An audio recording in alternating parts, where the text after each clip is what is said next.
Hello, everybody. For some reason, my countdown didn't work today, but here we go. So, happy days. It's Wednesday, 9 p.m. here in Ireland, in the UK, 10 p.m. in France. So, we are having one more spiritual light. And today we have a special guest, our friend Rafael Caldas. Thank you, Rafael, for your availability to help us with today's conversation here. My And pleasure. thank you. And today's topic is the actions of the spirits upon the fluids. It's a very interesting topic, a very, I would say, tricky one because there are we still have a lot of spiritists which do not understand this relationship, the concepts of these fluids. But hopefully, today we will iron out all these doubts. Okay, so let's go to the introductions here. So let's start with our guest, Rafael. Please welcome. Thank you. Muito obrigado, Stevan. Sou meu nome é Rafael Caldas, eu estou aqui falando direto do UK. Faço parte do grupo Spirit Society of London. E é um prazer estar aqui com vocês mais uma vez, conversando sobre esse tópico que é tão todo dia, né? Tão presente no nosso dia a dia. Então, super feliz de poder participar. Hello, everyone. And for the ones that have seen me before, hi again. My name is Rafael Caldas. I'm part of the Spirit Society of London here in the UK. And I am super happy to talk about this topic, which is so relevant for our everyday lives. And to just go about without even realizing or noticing it. So it's an honor to be here with all of you. So thank you. Thank you, Rafael. Ms. Gibbons. Hello. Good You look evening, everyone. Once again, we are together, which is a blessing in itself, to talk about something very important in the spirituality, which, as Rafael said, is very important for all of us, the subject. And it's really a pleasure and honor to be here with you. And so we have going to have a really good meeting.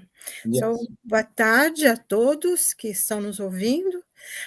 Um prazer estar com vocês novamente nesse um assunto muito importante que nós vamos tratar hoje. E espero que nós vamos ter uma reunião muito boa. Bem-vindos e que Deus nos abençoe a todos. Amém. Bonne nuit, Charles. Bonsoir Steven, bonsoir à tous, très heureux d'être à nouveau parmi vous ce soir pour parler des fluides aujourd'hui. Hello, good morning, good afternoon, good evening everyone, good evening Camille, who is already sending comments on the chat. Yeah. Very happy to be here with you this evening to talk about fluids, and indeed it's a surprising but interesting subject. Yes. Okay. So, as we always do here, let me share my screen and we will be a short connect with today.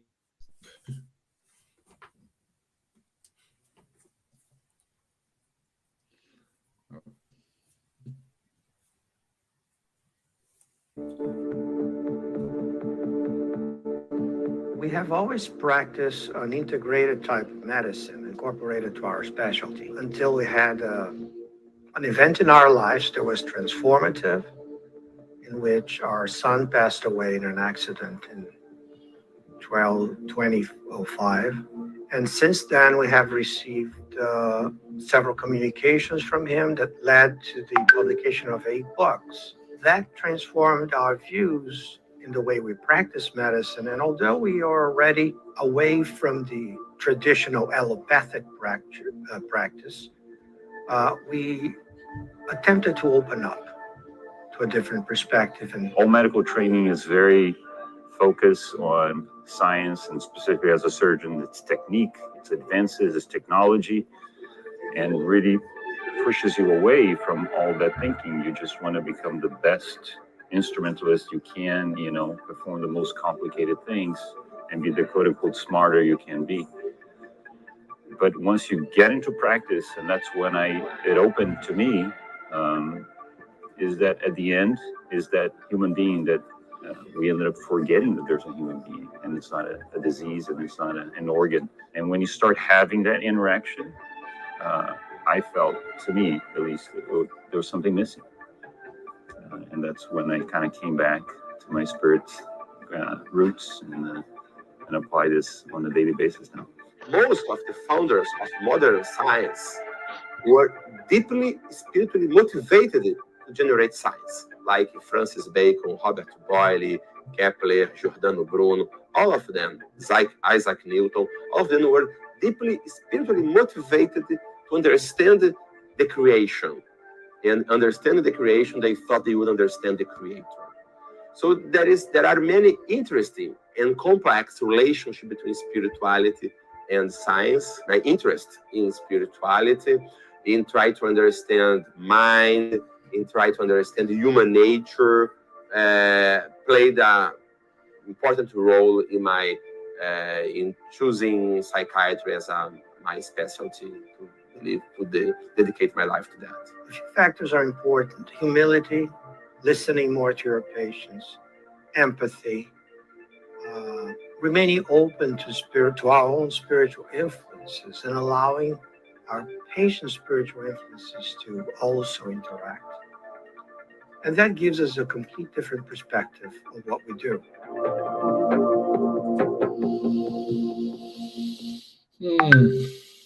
Yeah. Okay. So,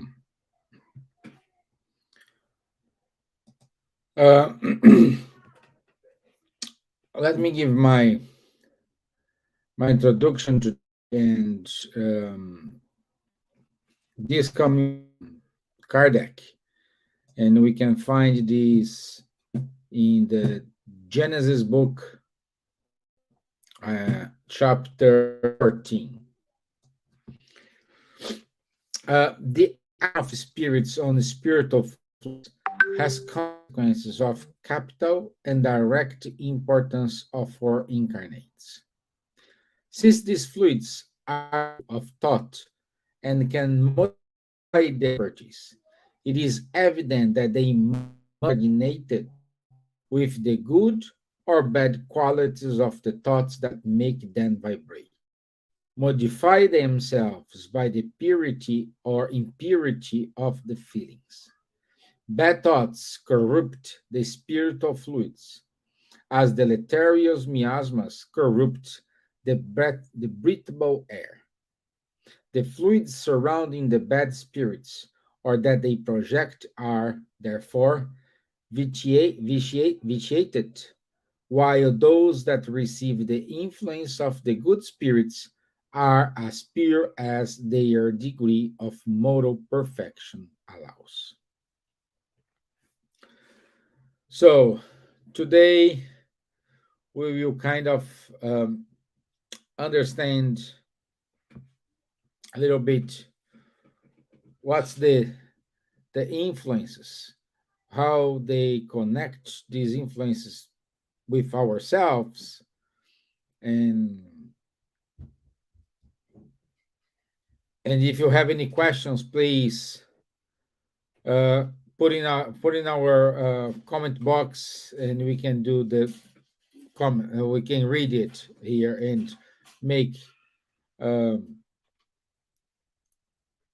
yourself a little clear on this topic. So, as Charlie said, good evening, Camille. Good evening, Marco. Good to have you all with us today. And in order to start, let's go to Charles. And Charles, can you talk more about what are those fluids, how they are formed, how they are where they were created? Ah, good, good question. I think it will be a challenge to answer in a reasonable time, but okay, let's try. First, about the word fluid itself. Fluid today is a word that is used like for fluid mechanics, for instance, for liquids and gases, for example. Okay, but at the time of Kardec, the word fluid had a broader meaning. For instance, at that time, the nature of the electricity or of the magnetism, like a magnet, for instance, was not known. So the scientists were talking about the electrical fluid to explain the electricity, and the magnetic fluid in order to explain the magnets, the electromagnetic. So in the meantime, the science has evolved, and today we talk about electric field or electromagnetic field, and we know the electricity is the result of some free electrons in the conductor materials which are traveling and then leaving, creating a current, DC or AC, which is explaining what the electricity is. So this electrical and magnetic fluid has been replaced by electrical field or magnetic field. Nevertheless, Kardec has then used this word fluid in that broader meaning, which means somehow agent, or the force which is moving something as an agent. So we know also from the Spiritist teachings, the spirits at the beginning, when Kardec was asking, okay, what is matter? What are the spirits made of? And so on.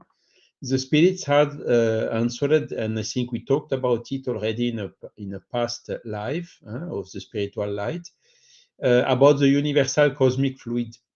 Okay, so you see, it's a fluid, universal cosmic fluid, which is how to say, as the word indicates, universal. It is somehow part of the creation, available everywhere, and capable of several transformations. Okay, so it can exist in its pure universal cosmic fluid state, but then it can also transform itself and condense itself. For instance, the spirits tell clearly it is the agent of the universal attraction. So why does the Earth and the Moon attract themselves?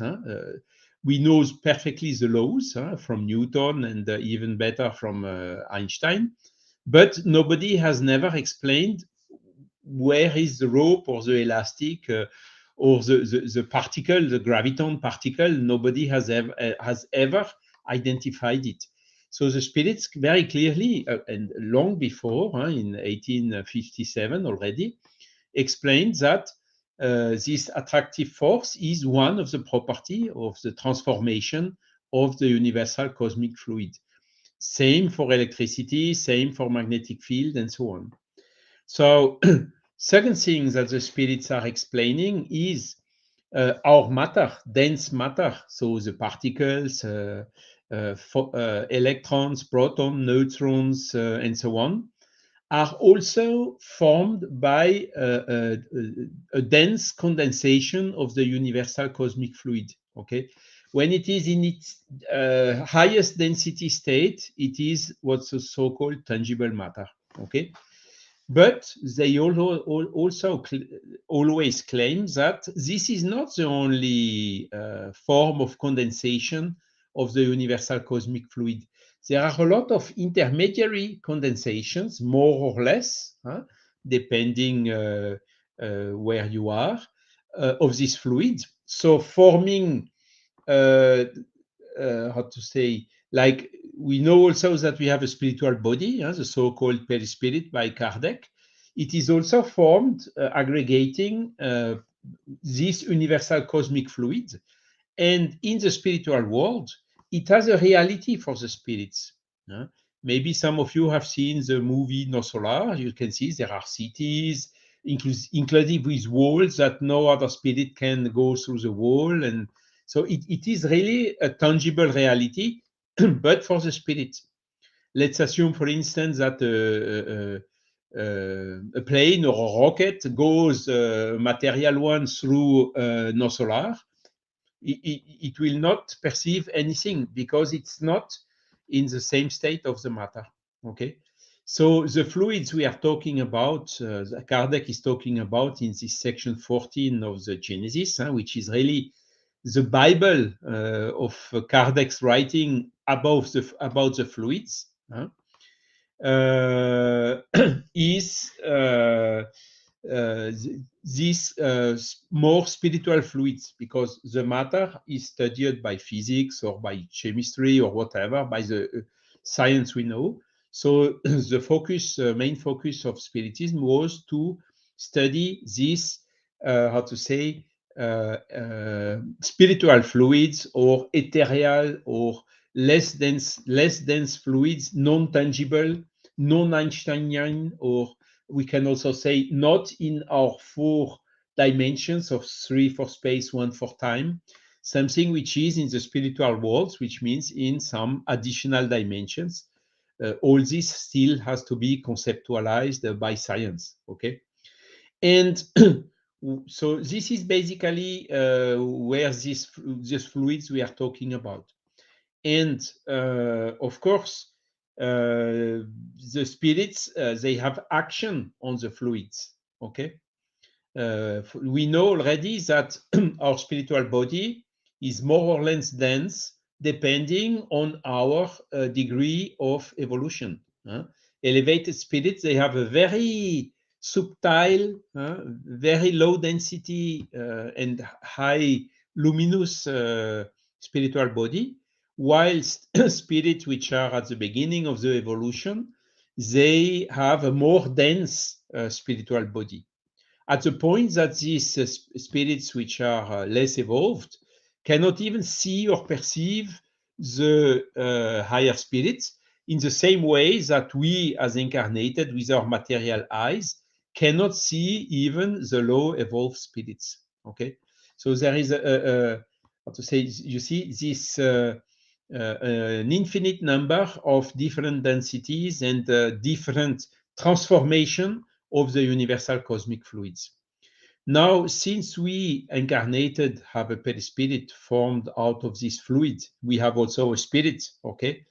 When we have some illness, for instance, we go to healing, what is happening? You see, the people, like Jesus did 2,000 years ago, are just putting the hands without touching you. What are they doing when they are doing that? Putting the hands associated with the power of the will and of the thought is acting on the fluid.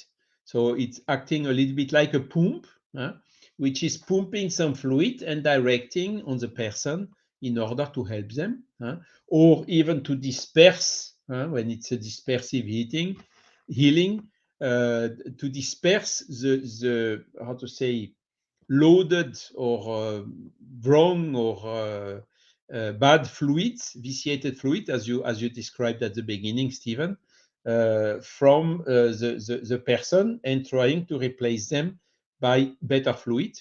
And this has effects which are proven. So it is really helping a lot in the recovery of the health of the person which is beneficiating by the healing. Okay.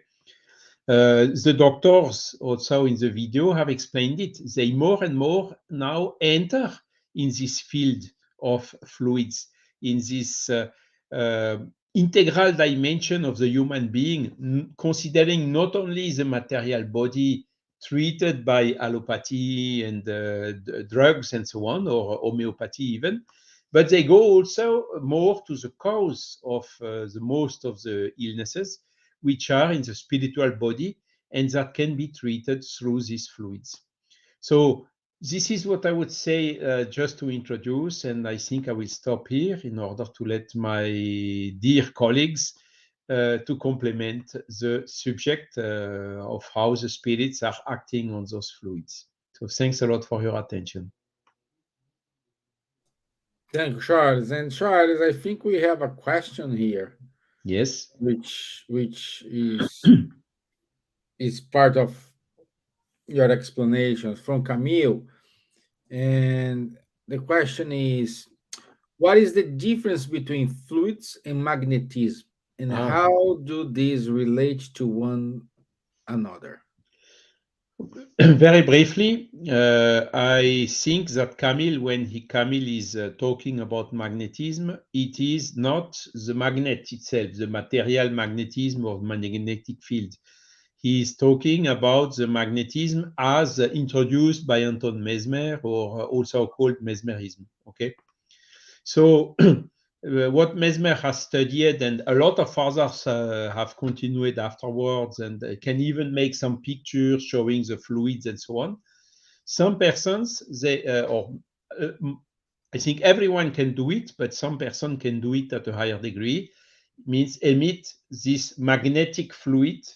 This is human magnetism, also through the power of thoughts and of will. Okay, so it is not tangible in the normal state, albeit it can be somehow measured, or it is acting onto the photographic chemicals, or sometimes through the corona effect in the Kirlian photography or whatever.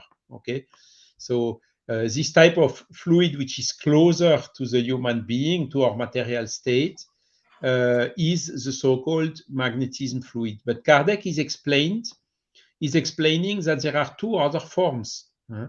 The first one we talked is the magnetizer, even alone, can emit some fluids and help someone in front of him. Okay. Then there can be the spirits in the spiritual world can also act on fluids in the spiritual world and direct them to a person in order to heal them without the intervention of any human. Okay, any other human. And the third form is a little bit a mix between both. So the healer is somehow calling some spirits, some benefactors, in order to helping, and these spirits will then use this person to bring some fluid and direct through the person, maybe transform it through or mix it even with the magnetic fluid of the person, thus having the magnetizer and assisted by a spirit, both together helping a person. So these are the three types of fluids. So there is no real fundamental difference out of the fact that the magnetism is generally can be emitted by the magnetizer alone without the assistance of a spirit, whilst in the spirit groups there is this more spiritual assisted healing, let's say so. Yeah, thank you, Charles. Thank you. My dear Gibbons,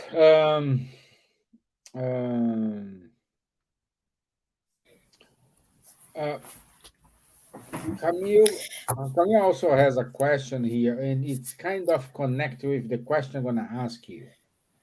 My question to you is, what are the effects of these fluids on our material and spiritual body, for the spirit?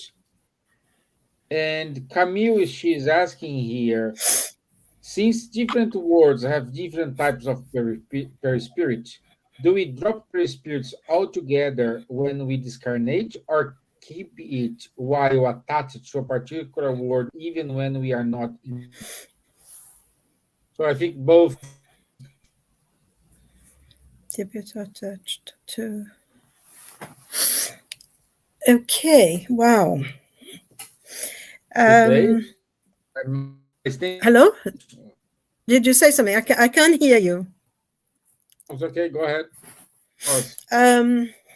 Well, there are two things. I think first, I would like to quote something from Andrea Luiz from Evolution into Worlds about the cosmic fluid, which is sort of an explanation beyond the Spirit's book, which comes to the same.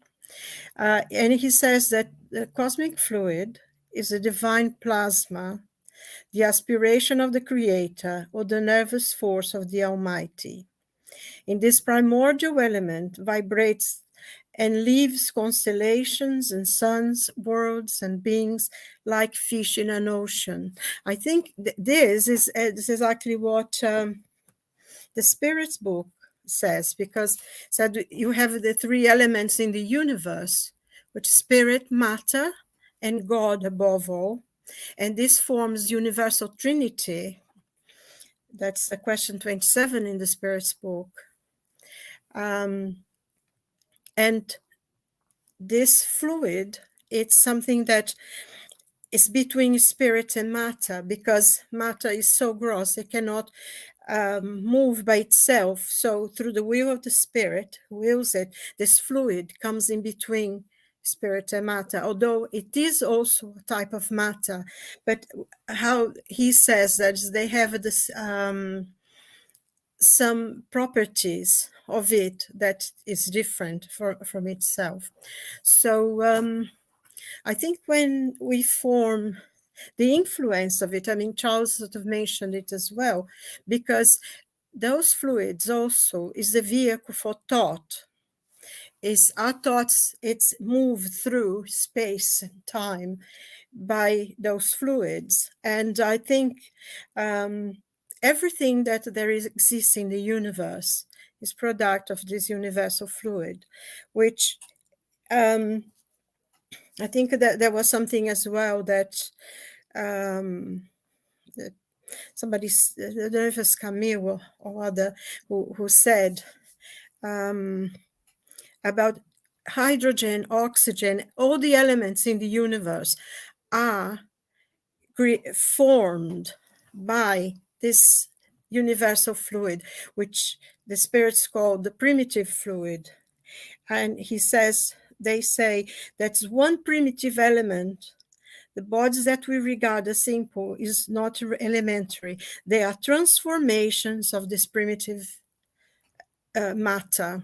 So everything in the universe is created by this fluid in different proportions, different manners in which they come together. Say, for instance, water.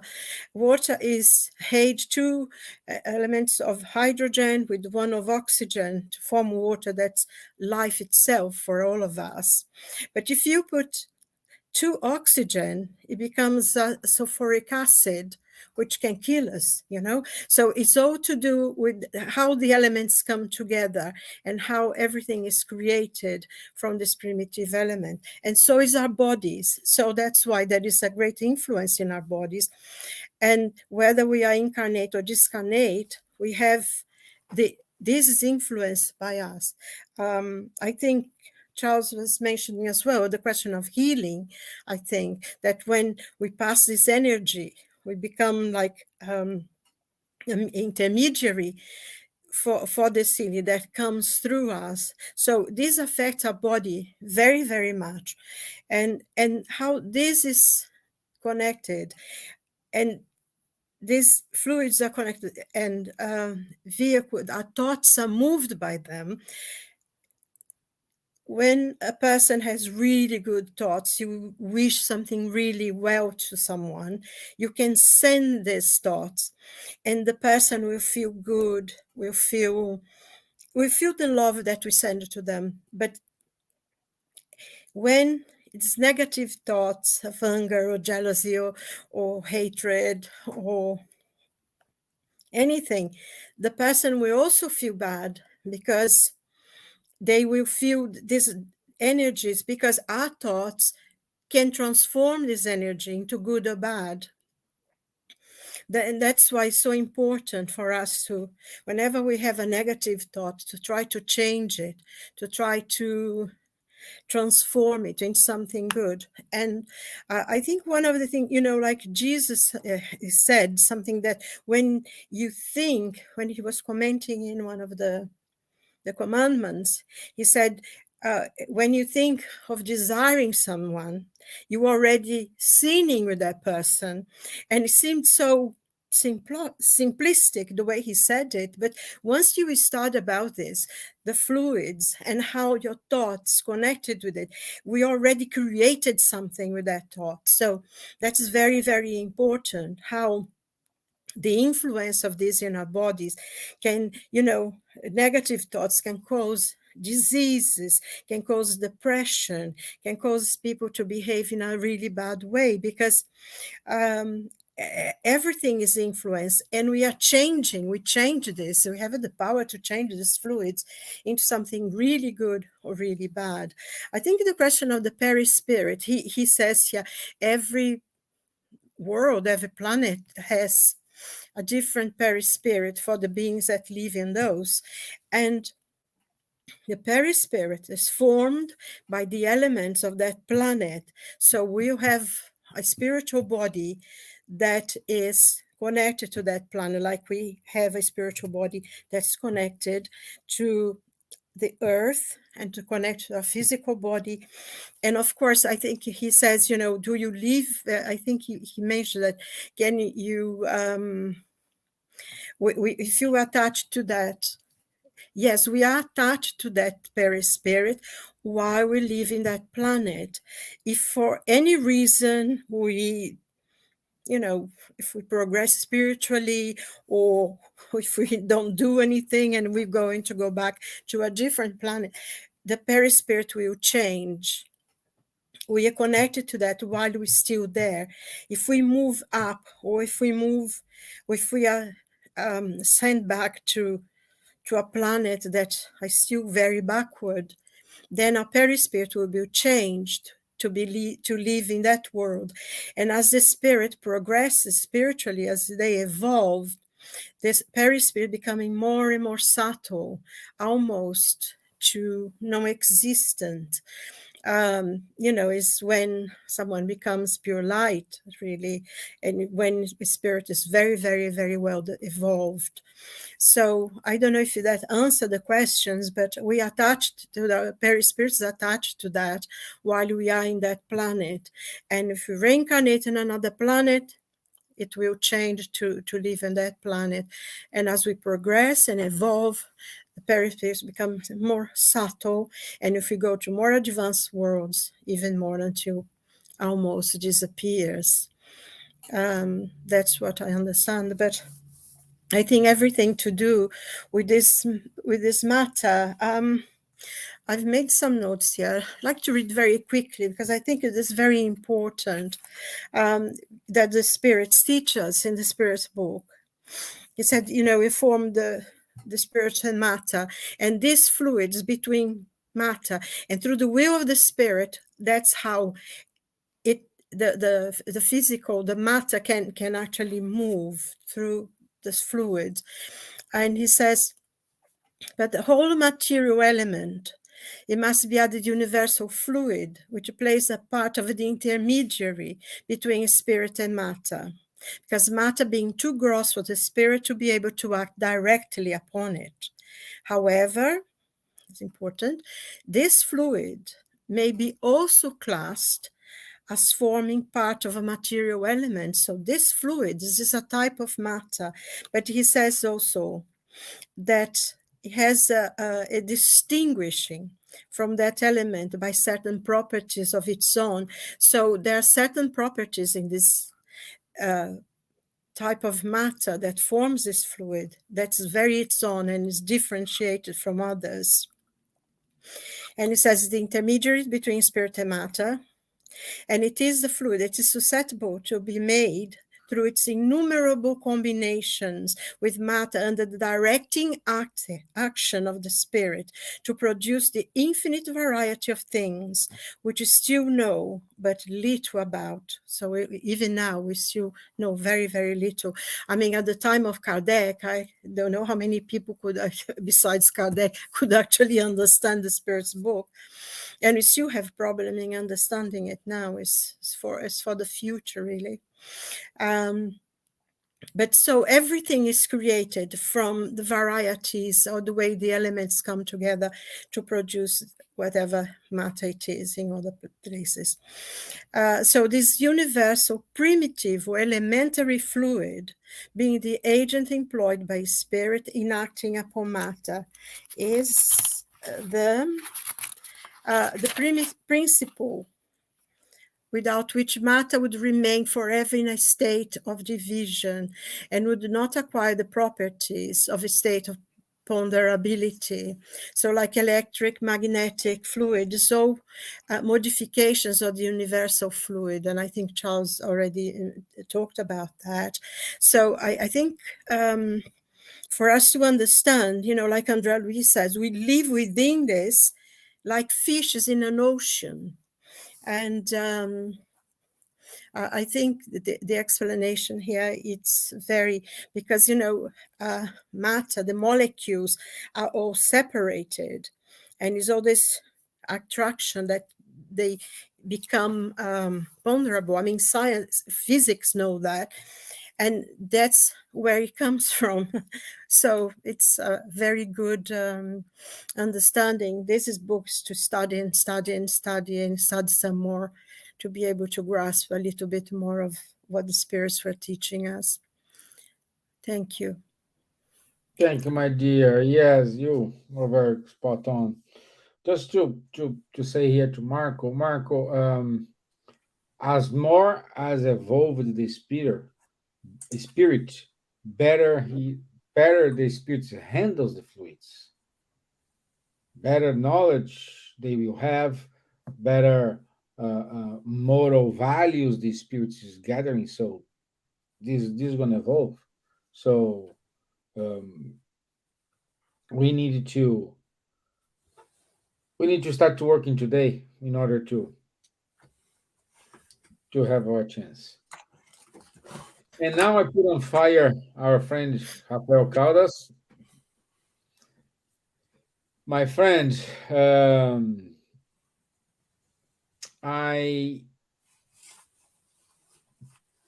had an easy question for you. Good. During the healing, what is a good way to transmit and to receive a fluid? Okay. Let me try to answer that. So I think the Charles and Silvia mentioned many things that would give us the reason behind why healing works, right?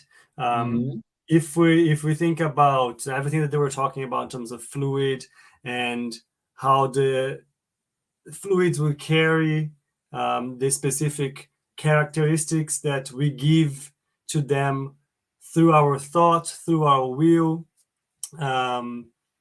Therefore, we can give them like the magnetic, I guess, power, let's say, that will leave us and reach someone else, and vice versa, will leave someone else and reach us. So if we think about fluids that we are immersed in, carries our thoughts towards people around us. And we on our side, we work like antennas where we are attracting and reading, receiving these different types of ideas, energies, or fluids. And then we on our side, we can either be receptive, we can reject it, we can absorb them, we can duck. So when you're talking about healing specifically, or the laying on of hands or so on, what is happening in that moment? In that moment, I have somebody who has more of a magnetizers, let's say, abilities, or knows about how those things work. And in that specific moment, is trying to direct specific, healthy, good, elevating enlightening, etc. thoughts that will transform itself into fluidic matter, magnetic fluids, and direct that to a person. So in the same way that Charles was talking about different experiments that were done in the past and how magnetism was studied and proved, during healing, we are also manipulating that fluid using our magnetism with the help of spirits to direct that to a specific end, to a specific goal. So this is not something new, right? This is something that is being going around forever. This is not something that we discovered now. No, this is just part of how life works, and how life works since forever. And we keep going on with the same rules. I brought a couple of paragraphs from 2 books, just so I can base myself upon something. It's not just me saying. I actually might be able to share this quickly. Let me see if it's going to work. There you go. Stevan, can you put that in? Perfect. Thank you. So this one, let's read together, right? This is from the book Into the Unseen from Leon Denis, and it's chapter 15. The intention to alleviate, to cure, we said, lends to the magnetic fluid healing properties. The medicine for our sickness is within ourselves. A good and healthy person can act upon weak and suffering ones, regenerate them by their blow, by their imposition of hands, or even objects impregnated with their energy. More frequently, they act by the laying on of hands. These treatments must be followed on regularly with renovated sessions every day until complete cure.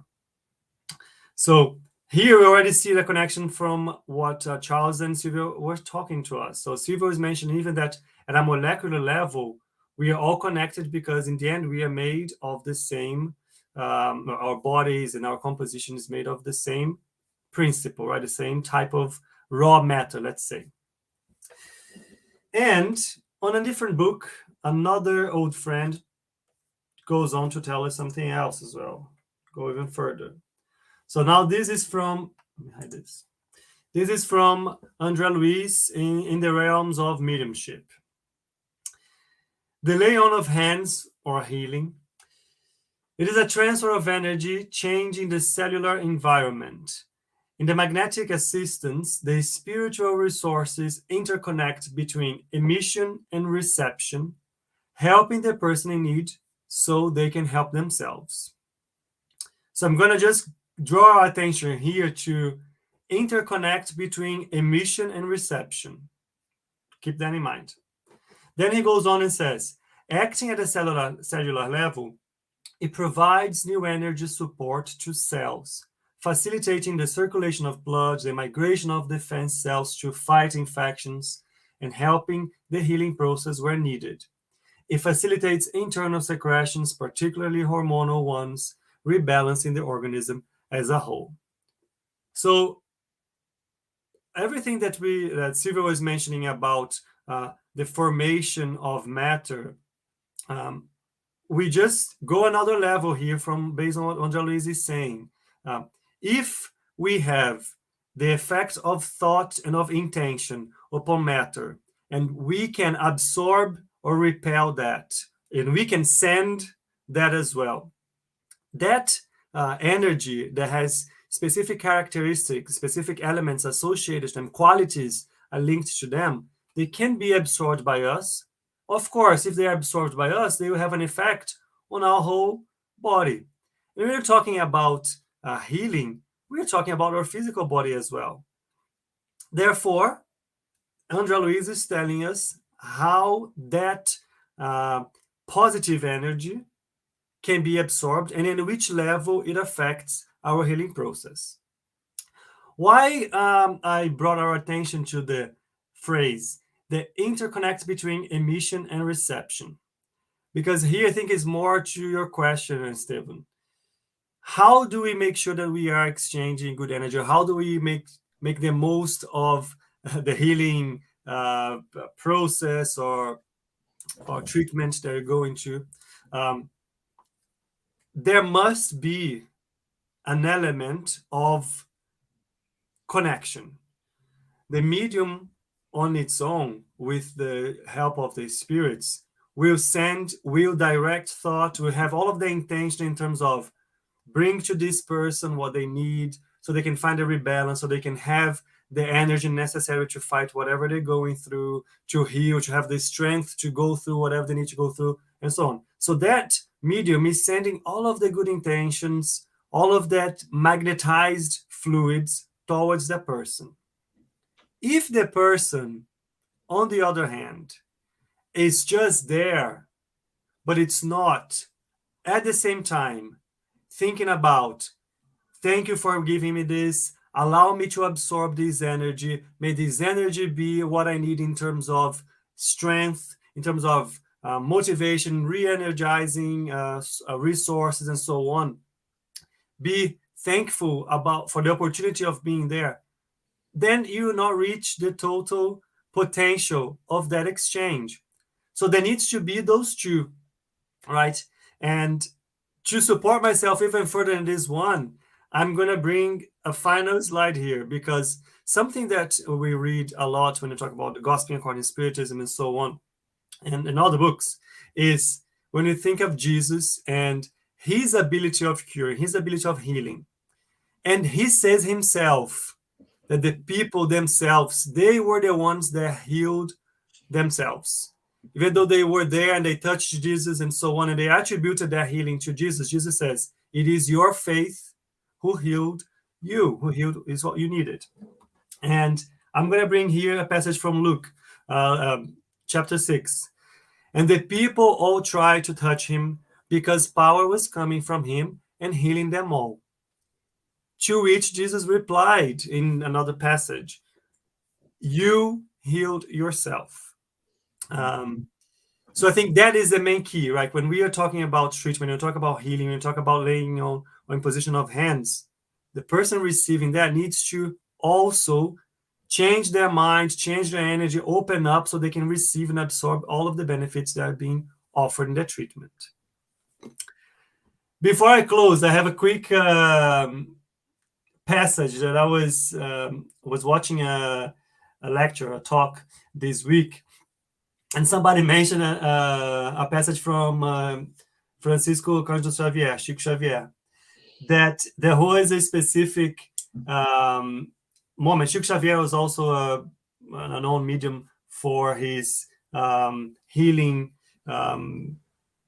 skills. Let's say skills is not the right word. Anyways, but characteristics and abilities. Abilities. Thank you, Silvia. Abilities. But Chico Xavier had his job. He needed to work every day, and he had long shifts to cover. He was not well off, so he needed to provide for himself with the basic stuff. So his days, his life was pretty much when he was in this Spiritist center working. If he was not there, he was at his sleep, and he was at his official work where he was receiving his salary to maintain his life. There was this one time where this lady was looking for him to receive from him a healing session, a healing laying on of hands. And she tried to go to his house. He wasn't there. He was at work. She tried to go to work. He couldn't see her. Maybe he was already out. So she did that a couple of times, just kind of going after him, and she couldn't find him. After a few days of that back and forth, she finally got hold of him. She got to him and she slapped him in the face, saying, how dare you? Who do you think you are, making me go back and forth trying to chase you and find you? To which, of course, he was not waiting, but he was not expecting that. He was quite surprised. And then she demanded of him, you do a healing session for me now. Chico Xavier, of course, which was quite calm and with control of his emotions, he turned to Emmanuel, his mentor, and said, Emmanuel, look, I'm not angry about her or with her, but I know that for me to do a healing session, I need to be in a better mental and emotional state towards this person. To which Emmanuel said, you are right. If you try to do any healing session on her now, there will be no effect. So Emmanuel suggests to him, go and talk to her first. So he then went on, and as a way of a process of getting over that moment, restarting or resetting his thoughts and his emotions, he started talking to her to understand what was going on and so on. And through that conversation, before he did the healing process, he realized that she wasn't alone. She had a spiritual companion with her, and there was an influence of that spiritual companion on her that made her do that slap on his face. And then after some conversation, they were all crying. And then anyways, they recovered, and then she was in a better state to give the healing, and then she received the energy influx that she needed. Why am I telling this anecdote? Because the healing is only as good as the right intention, preparation, mental state, energy levels, and etc. of the medium and of the person receiving the healing. That's it.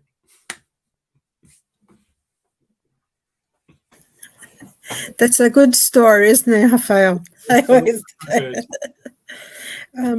Yeah. Stevan, Yeah. there is a question by Camille here. Yes. About the sensation of the energy, if it can be felt by the person sending and the person receive it. I think the person that you send the thing will feel it, and the person who's sending feels it, and the person who receives it also feels it, because when you're sending thoughts of love, and healing and everything, like Rafael was explaining, the person has a sense of good well-being coming towards them. They might even think of the person who actually sending them, if they know who it is. They have that sense of well-being feeling them. I think everyone must have this experience. Sometimes you think about someone and you have this like a kind of joy that comes on you, and that's when the person's receiving a good thought, someone thinking positive and sending them lots of vibrations of goodness and love. And the person who sends it also feels, because whenever you emanate something good inside of you, it makes you feel good, makes you feel well and happy. So I think this works both ways. The person who sends and the person who receives feels it. I think what Rafael was saying and what Charles explained as well really says, because we have to remember that thoughts are carried by the fluids. So if we are sending good fluids, good thoughts, means that we are sending good vibrations. The explanation of what Rafael was saying about Jesus saying, your faith cured you, because the person feel that if they came near him, if they touched him, they would be cured. And whenever he asked, Jesus would always ask, what do you want me to do for you? He never would go there and because he probably could, because he knew, but he would always ask, what do you want from me? And I think those vibrations, we are creating it, we are changing to good things, and the fluids are carrying our thoughts. So it's it's quite solid, and it's quite a material, the sending of it, so you can receive it as well. Yeah, perfect, Silvia. Thank you. Yeah. So we still have like 5 minutes. Let's see if we have anything here.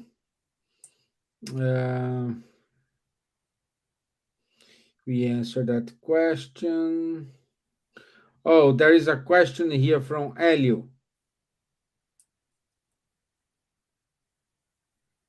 Charles, Uh, Good night. What is the Spiritism understanding of the conscient projection of consciousness and how it could be used as a tool to understand the universal fluid?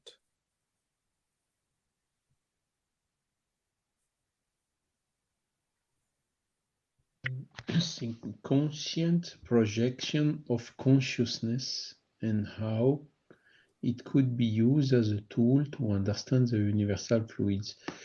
Yes, so I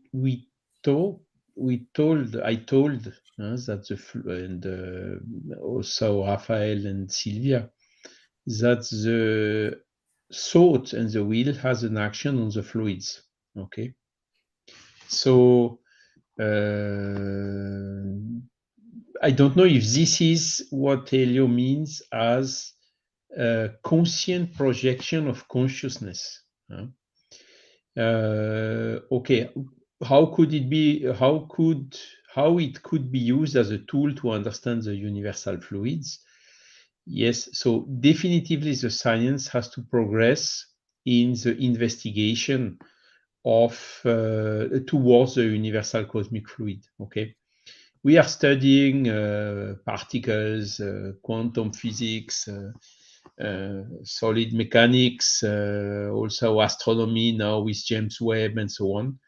The current paradigm is needing to assume that 96% or maybe even a little bit more of the energy which exists in the universe is not tangible. That we see only very few percent of what exists in the universe.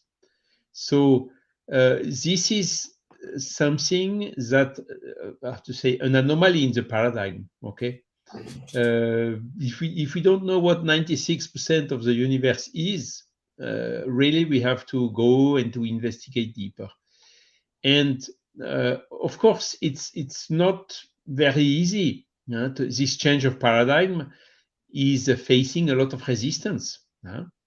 Because it needs this change of paradigm to admit that the matter or exists in other forms that are not tangible in the normal state for us. So this famous spiritual matter or semi-matter or these spiritual fluids or this less dense transformation or condensation of the universal cosmic fluid.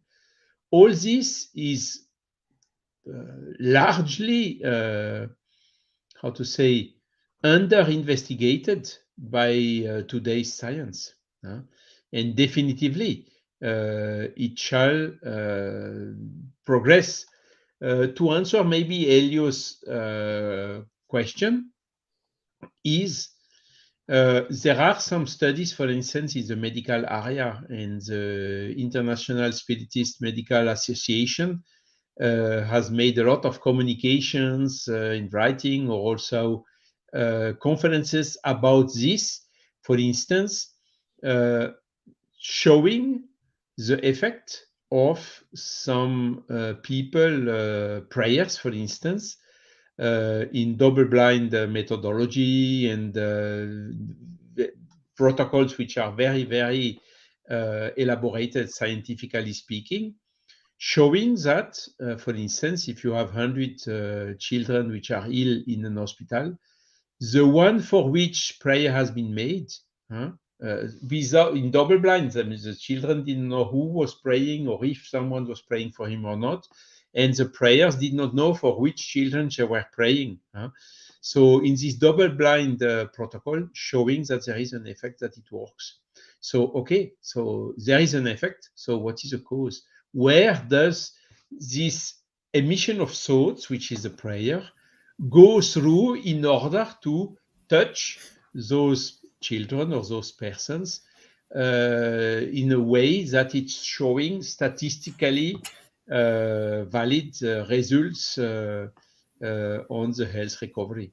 So it's an example of how the science is today slowly but surely entering in this field. And I think we need also the spirits have come to Kardec. They have told, he talk about fluid, because there was, how to say, even we when we use the word fluid, we have to explain the context of the understanding of this word at that time, in order to understand what Kardec and the spirit meant through that. So today there is a full concept to be done about this universal cosmic fluid and his transformation, connecting to the concept we have today of the material world. I think there's one thing here as well. I think going to what Charles was saying, the question that Camille had asked, he said physically, he meant if the person felt physically. If you sense something in your body, a sense of well-being, things change. The adrenaline, the endorphins in your body is being changed. So it is physical.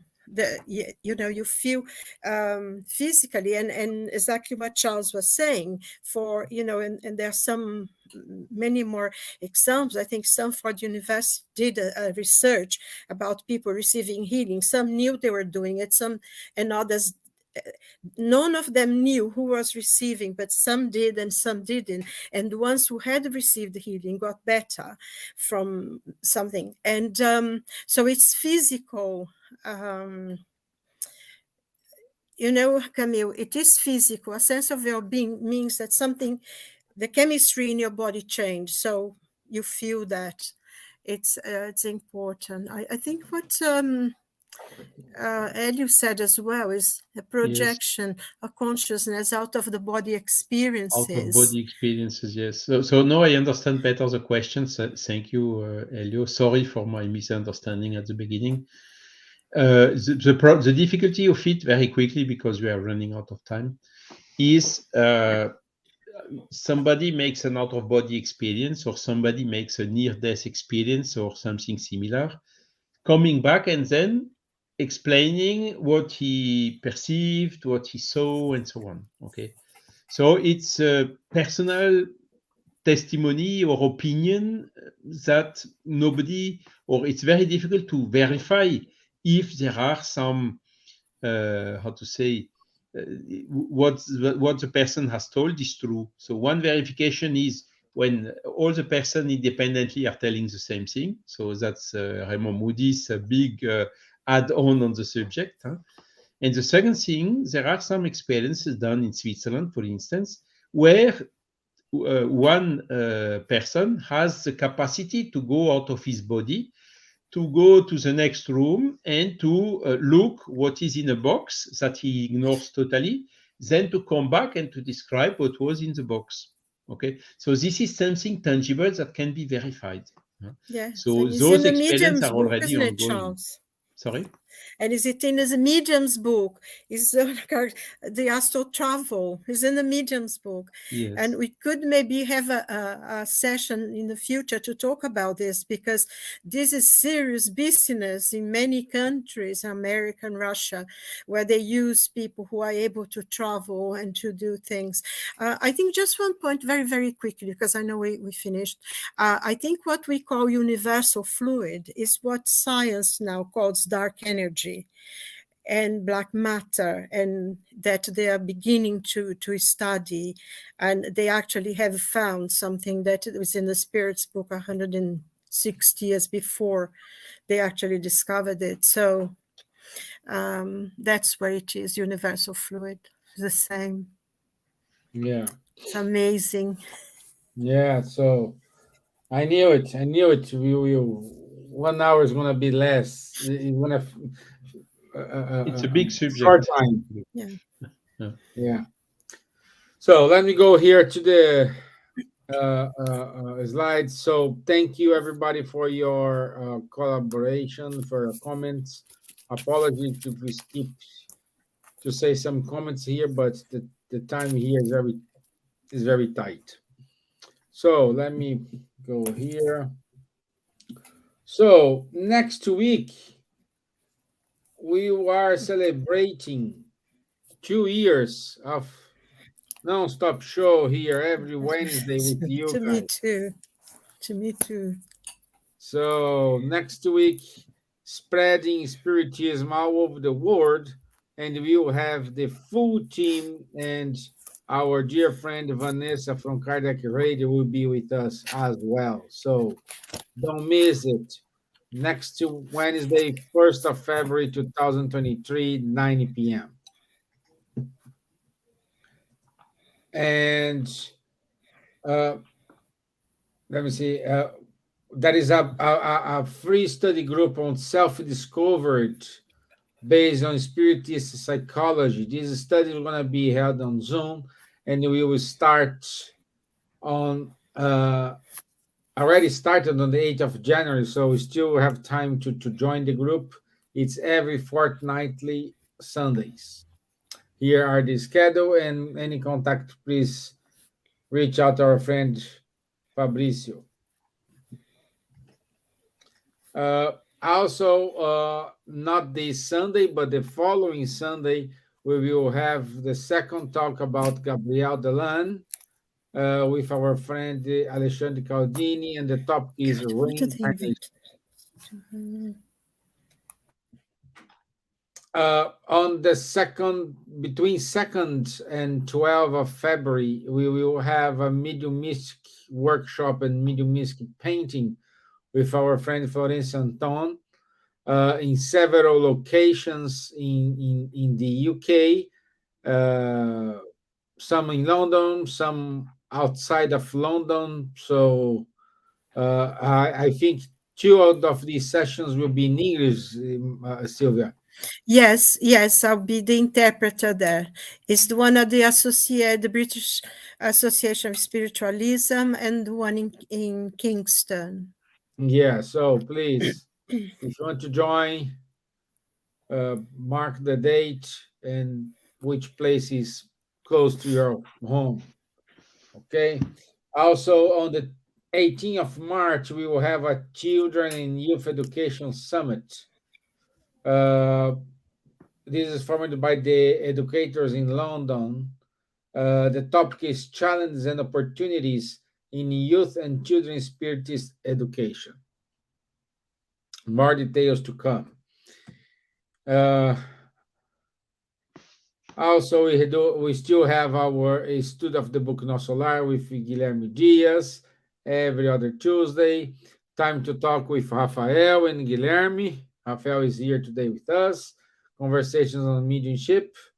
And every Saturday, we do have the Mediums book course with Rafael, with Guilherme, Munir, and Charles.